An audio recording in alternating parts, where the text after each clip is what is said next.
60 grammi di pane vecchio che andremo ad ammolare con un pochino d'acqua. Io utilizzo l'acqua della mozzarella.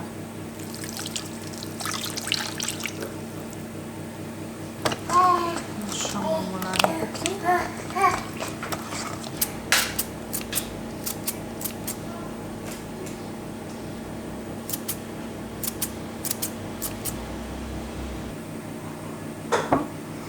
Adesso andremo ad aggiungere il pane,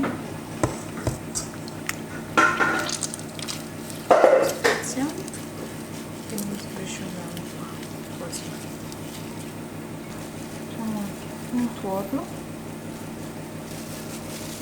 un po' di sale, semi di cumino, pizzichino di chiave.